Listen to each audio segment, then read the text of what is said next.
प्रयागराज महाकुंभ भगदड़ में कितने लोगों की जानें गई हैं? क्या प्रशासन और सरकार ने मिलकर सच छुपा लिया है?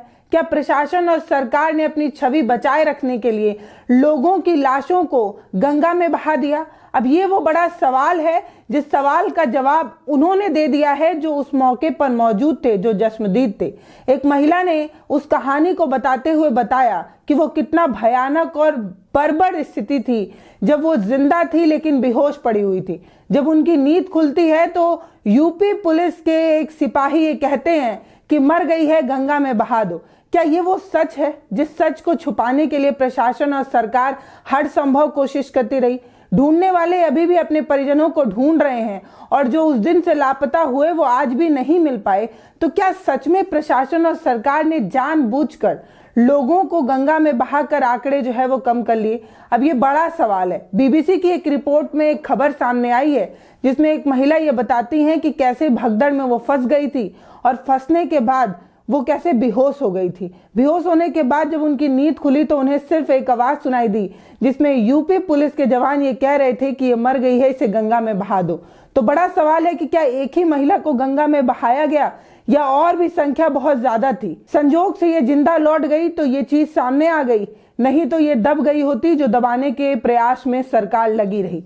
अब बड़ा सवाल है कि लाश समझकर गंगा में बहाने वाली ये जो महिला है जब जिंदा लौटती है तो ये बीबीसी से बात करते हुए क्या कुछ कहती है, ये इस वीडियो में हम आपको बताएंगे कि कुंभ भगदड़ में जिंदा लौटी ये जो महिला है उसने उस मंजर को जब बयां किया तो कैसे उसकी रूह कांप रही थी, कैसे उसका चेहरा बता रहा था कि वो कितना भयानक मंजर था। वो जो मंजर था कैसे वो उससे जिंदा लौट गई। बताने वाले तो ये भी बता रहे हैं कि हालात बद से बदतर थे, जो नीचे दबा वो कभी उठ ही नहीं पाया और उन्हें मलबे के सहारे, उनकी बॉडीज को मलबे के सहारे जो सामान थे उनके सहारे जो है वो एक किनारे डंप कर दिया गया और उसके बाद उनका अता पता नहीं लग पा रहा है। तभी से तो 28 और 29 के दरमियानी रात में बहुत सारे लोग जो गायब हो गए वो कहाँ गए, ये बड़ा सवाल है। सवाल ये भी है कि बैग, कंबल और इतने सारे सामान जो डंप किए गए वो किसके थे? सवाल ये है कि उस दरमियानी रात के बाद गायब हुए जो लोग हैं क्या वो जिंदा हैं या मर गए या उन्हें किसी आंकड़े में दबा दिया गया? सपा की एक सांसद है जया बच्चन, उन्होंने एक बयान दिया कि कुंभ में सबसे ज्यादा प्रदूषित पानी है क्योंकि गंगा में लाशों को बहाया गया है, इसके बाद पानी दूषित हो गया है। उनके इस बयान के बाद उनकी सदस्यता रद्द करने की मांग से लेकर माफी मांगने तक की बात कही जा रही थी। तो क्या जया बच्चन ने जो कहा वो सच था? क्या जया बच्चन ने जो कुछ भी कह दिया वो इस महिला की सच्चाई सामने आने के बाद उसे और ज्यादा पुख्ता करता है? क्या जया बच्चन पर छीछलद्दर मचाने वाले लोग अब ये बताएंगे कि जिंदा लौटी ये माँ जो कह रही है, ये औरत जो कह रही है उस पर कुछ कहेंगे? बीबीसी की सीधी खबर स्क्रीन पर आपको नजर आ रही होगी जिसमें आप देख पा रहे होंगे कि कैसे उस महिला की तस्वीर लगाकर बीबीसी ने बताया है कि वो महिला कैसे उस रात को याद करती है और सिहर उठती है। वो महिला जिनका नाम भगवनिया देवी है वो बताती हैं कि 3 बहनों के साथ ये लोग गंगा स्नान करने महाकुंभ इसलिए आए थे क्योंकि ट्रेन का किराया मुफ्त था, आने जाने का कोई साधन लगना नहीं था, कोई पैसा खर्च होना नहीं था, तो पति से पैसा मांगना नहीं पड़ता इसलिए छूट भी थी, तो किराया नहीं लगा इसलिए हम लोग जो है वो प्रयागराज महाकुंभ में पहुंच गए। लेकिन कुंभ में पहुंचने के बाद जब मैं भगदड़ में फंस गई तो वहां पर मुझे कोई अपना दिख ही नहीं रहा था। लोग जो है वो मुझे कुचल कुचल कर जाने लगे और मेरा बैग छीन लेना चाहते थे, मेरा बैग छीनना चाहते थे। जब मैंने बैग नहीं दिया तो एक जोर सा मुक्का मेरी छाती पर मारा और उसके बाद मैं बेहोश हो गई। उसके बाद भगवनिया देवी को कुछ भी याद नहीं है कि उनको एक आवाज सुनाई दी। वो आवाज ये थी जब सिपाही उन्हें ये कहता है कि मर गई है, गंगा में बहा दो, तब एक औरत की आवाज आती है और वो कहती है कि क्या तुम्हारे घर माँ बहन नहीं है क्या? फिर उस औरत ने पानी का छींटा मारा और भगवनिया देवी की जो है वो आंख खुल गई। आंख खुलने के बाद भगवनिया जैसे तैसे वहां से भाग खड़ी होती हैं और हजारों लोगों के हाथों के सामने जोड़ जोड़ कर ये कहती हैं कि हमें जो है वो वापस जाने दी। ना तो भगवनिया के पास कपड़े थे, ना पर्स था, ना मोबाइल था, कुछ भी नहीं था। लोगों से हेल्प मांग मांग कर कैसे भी भगवनिया जब अपने घर पहुंची तब पता चला कि परिवार वालों का रो रो कर बुरा हाल है। लोगों ने तो यही समझा कि मर गई। अब बड़ा सवाल यही है जो भगवनिया कह रही हैं। भगवनिया ने अपने मुंह से खुद कबूला है और वो जश्मदीद है उस हालात को जी कर निकली हैं। वो ये कह रही हैं कि उत्तर प्रदेश की पुलिस ये कहती रही कि मर गई है गंगा में बहा दो, तो क्या भगवनिया सिर्फ एक नंबर है सरकार के लिए? वो तो जिंदा लौट गई तो सच्चाई फूट कर सामने आ गई। न जाने कितनी और भगवनिया को न जाने कितनी और नंबरों को गंगा में बहा दिया गया और बह जाने के बाद उनका कोई अता पता अभी तक नहीं चल पा रहा है। भगवनिया तो एक आंकड़ा ही है ना, भगवनिया तो एक नंबर ही है ना सरकार के हिसाब से। सरकार तो बार बार ये कह रही है कि मरे 30 ही हैं, जबकि बिहार सरकार ने 11 लोगों के मरने की पुष्टि अभी तक कर दी है। आप सोचिए, 30 में से अकेले बिहार के ही लोग 11 मरे हैं, तो और कितने लोग कहां से मरे हैं। अलग अलग खबरों के आधार पर आपको बता सकती हूं कि प्रशासन कितना झूठ बोल रही है और कितना सच छुपाने की कोशिश कर रही है। कई ऐसे लोग हैं जिनको बॉडीज दे दी गई, लेकिन उनकी गिनती जो है वो मरने वालों की सूची में शामिल नहीं की गई। कई ऐसे भी हैं जिनकी बॉडी जो है उन्हें दी गई और बॉडी नंबर लिख कर दिया गया, लेकिन इसके बावजूद भी जो मरने वाली सूची में 30 लोग थे उनका नाम नहीं। स्क्रीन पर आपको एक खबर नजर आ रही होगी जिसमें मरे हुए एक माँ का बेटा बता रहा है कि उसे कवर की हुई बॉडी मिली, बॉडी पर नंबर भी लिखा हुआ था, नंबर था 5, लेकिन जब सूची में जाकर चेक किया गया तो मरने वालों की सूची में उसका नाम ही नहीं था।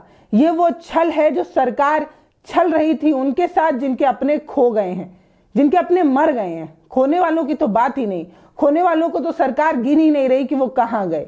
बड़ा सवाल यही है। और ऐसा नहीं है कि सिर्फ भगवनिया देवी अपने बारे में कहानी बता रही हैं। बिहार से जिंदा लौटी महिलाओं में से बहुत सारी महिलाएं ये कह रही हैं कि कान पकड़ते हैं, दोबारा कभी कुंभ नहीं जाएंगे। अपने मायके और ससुराल वालों को फोन कर बोल दिया है कि कुंभ मत जाना, अपनी जिंदगी में दोबारा कभी किसी मेले में नहीं भेजूंगा। अपनी माँ को लौट आई, जिंदा लौट आई, भगवान का शुक्रिया है, दूसरा जन्म उन्हें मिला है। सोचिए कि परिवार वाले किस तरीके की हालात को फेस कर रहे होंगे, उनके दिल पर क्या गुजर रही होगी। अब वो साफ कह रहे हैं कि हालात इतने बद से बदतर थे, सरकार ने बुलाया था तभी तो आए थे, लेकिन प्रशासन और सरकार ने किसी तरीके की मदद नहीं की। कुंभ स्पेशल ट्रेनें चलाकर फ्री में यातायात सुविधाएं के लालच में लोग जो है वो कुंभ पहुंचे थे, लेकिन वहां पर जाने के बाद ना तो प्रशासन सुन रही थी ना सरकार सुन रही थी। किसी तरह एक जवान का बैग पकड़कर ये महिला जो है वो बाहर निकलती है और बाहर निकलने के बाद उसे पता चलता है कि उसके शरीर पर कपड़ा ही नहीं बचा है। मतलब सोचिए कि भीड़ इतना ज्यादा थी कि उसे निकलने का कोई रास्ता नहीं मिल रहा था। उसने एक जवान से गिड़गिड़ाया, मांगा कि हमें बाहर निकाल दीजिए, तब उस जवान ने कहा कि माँ मेरा बैग पकड़ लो। वो महिला उस जवान का बैग पकड़ी रही और जब तक पकड़ी रही जब तक वो उस भीड़ से बाहर नहीं निकल गई। भीड़ से बाहर निकली तो देखा कि शरीर पर कपड़ा ही नहीं बचा है। इतनी रगड़ खाते हुए वो महिला जो है वो उस भीड़ से बाहर निकली थी। प्रशासन, सरकार से बड़ा सवाल है कि आपने बुलाने के लिए तो इतने लोग बुला लिए, लेकिन व्यवस्थाओं के नाम पर आपने क्या किया? फ्री ट्रेनें, फ्री यातायात सुविधाएं देकर, लोगों को लुभावने वादे दिखाकर आपने बुलाया तो, लेकिन जिसके अपने बिछड़ गए हैं उनका क्या? ये बड़ा सवाल है। बीबीसी की इस खबर को अखिलेश यादव ने भी शेयर किया और कहा कि जिस पर बीते वही जाने, बाकी तो सब सरकार के दावे हैं फंसाने।